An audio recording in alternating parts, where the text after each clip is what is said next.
Hello everyone. आपका एक बार फिर से वेलकम करते हैं आज के हमारे इस नए वीडियो पे। तो आज इस वीडियो के अंदर मैं आपके साथ डिस्कस करूंगा अभी जो एक नया एनएफओ आया है, आज जिसके बारे में डिस्कस करेंगे। इस एनएफओ का नाम है मेरी assist Nifty large mid cap 250 index fund diet growth के बारे में। इस वीडियो के अंदर मैं आपके साथ कंप्लीट डिस्कस करूंगा कि ये जो एनएफओ है इसका लॉन्च डेट क्या है, इन डेट क्या है, ये एनएफओ आपके म्यूचुअल फंड में कब अलॉटमेंट किया जाएगा, इसकी एनएवी की प्राइस, साथ ही साथ आपको इसके अंदर किस तरीके का स्टॉक होल्डिंग देखने को मिल सकता है, इसका एक्सपेंस रेशियो और इसका एनुअल रिटर्न, ये सारी जानकारी कंप्लीट इसी वीडियो के अंदर मैं आपके साथ डिस्कस करने वाला हूं। तो इस वीडियो को लास्ट तक जरूर देखिएगा। मेरी assist Nifty large mid cap 250 index fund diet growth का जो लॉन्च डेट है वो है 10 अक्टूबर 2024 और इन डेट है 18 अक्टूबर 2024। यानी कि कोई भी इन्वेस्टर अगर इस एनएफओ के अंदर इन्वेस्टमेंट करना चाहते हैं तो फिर वो इस टाइम पीरियड के अंदर अपना एनएफओ में अप्लाई कर सकते हैं।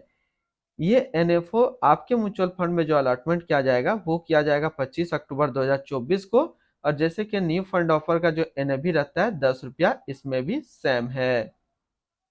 इनकी एक्सपेंस रेशियो के ऊपर बात करें तो इनका एक्सपेंस रेशियो का डाटा अभी अवेलेबल नहीं है, लेकिन हम यहाँ से एक इसी तरीके का म्यूचुअल फंड को लेकर के इसकी डाटा निकालने की कोशिश करेंगे।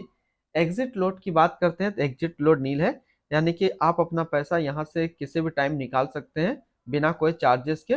मतलब ये जो एनएफओ है ये इंडेक्स कैटेगरी का एनएफओ रहने वाला है। इसकी स्टैंप ड्यूटी की बात करें तो स्टैंप ड्यूटी है 0.005%।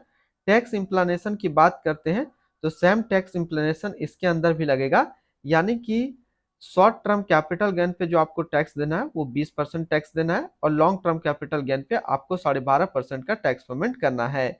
यानी कि अगर आप इन्वेस्ट किया हुआ पैसा एक साल के अंदर निकालेंगे तो जो भी आपका रिटर्न होगा उस पर आपको 20% का टैक्स पेमेंट करना पड़ेगा। अगर आप एक साल के बाद इससे अपना पैसा निकालते हैं और एक साल में अगर 1,25,000 का रिटर्न बनता है तो फिर आपको 12.5% का टैक्स पेमेंट करना होगा।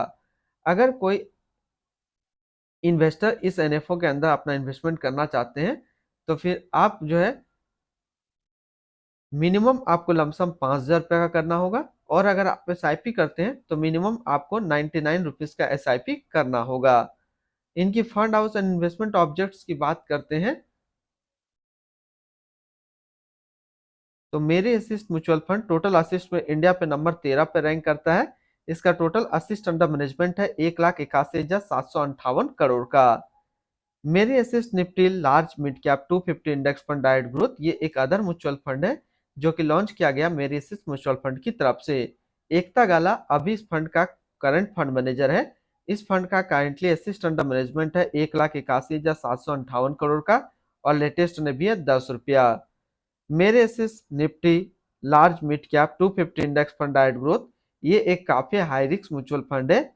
इसमें मिनिमम एसआईपी अमाउंट 99 रुपये का सेट किया गया है और मिनिमम लमसम 5,000 रुपये का सेट किया गया है।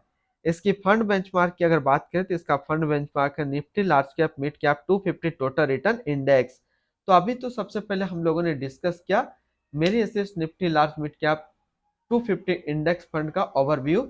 अब जो जो चीजें इसमें छूट रही है जैसे कि इनका एक्सपेंस रेशियो क्या लगेगा, इसके अंदर स्टॉक होल्डिंग क्या देखने को मिल सकता है और इसका एनुअल रिटर्न, ये सारी चीजें हम लोग एक इसी तरीके का म्यूचुअल फंड को लेकर के इसकी डाटा निकालने की कोशिश करते हैं। यहाँ पे जो हमने एक म्यूचुअल फंड लिया है जिसका नाम है Zerodha Nifty large mid cap 250 index fund diet growth, ये भी काफी नया एनएफओ है। इसका जो लॉन्च इसने जो पिछले एक महीने पे रिटर्न दिया वो 0.82% का रिटर्न है। 6 महीने के रिटर्न के ऊपर बात करें तो 6 महीने पर 15.74% का रिटर्न दिया है। और अगर एनुअल रिटर्न की बात करें तो एनुअल रिटर्न 39% का दिखा रहा है, लेकिन ये जिस तरीके से फंड पुराना होगा एनुअल रिटर्न कम होते जाएगा। अगर बात करें मेरे assist Nifty large mid cap 250 index fund के अंदर आपको एनुअल रिटर्न क्या देखने को मिलेगा लॉन्ग टर्म में, तो एनुअल रिटर्न आपको जो है 14 से 15% के आसपास देखने को मिलेगा। अगर कोई इन्वेस्टर इस एनएफओ के अंदर अपना लमसम इन्वेस्टमेंट करता है तो पहले एक साल में जो है आपको 30 से 35% का रिटर्न देखने को मिल जाएगा लमसम के थ्रू पहले एक साल में। तो ये तो रिटर्न की हम लोग बात कर लिए।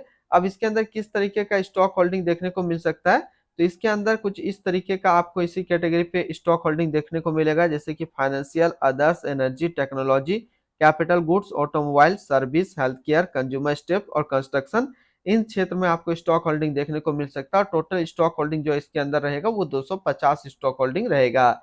इनकी एक्सपेंस रेशियो की बात करें तो इनका जो एक्सपेंस रेशियो वो है 0.27% का। तो आपको मेरे हिसाब से Nifty large mid cap 250 index fund का जो एक्सपेंस रेशियो वो 0.25 से लेकर के 0.35% के बीच में आपको एक्सपेंस रेशियो देखने को मिलेगा।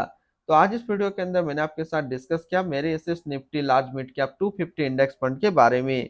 फिर मिलते हैं हम लोग नेक्स्ट को इस तरीके का वीडियो की अच्छी जानकारी को लेकर के।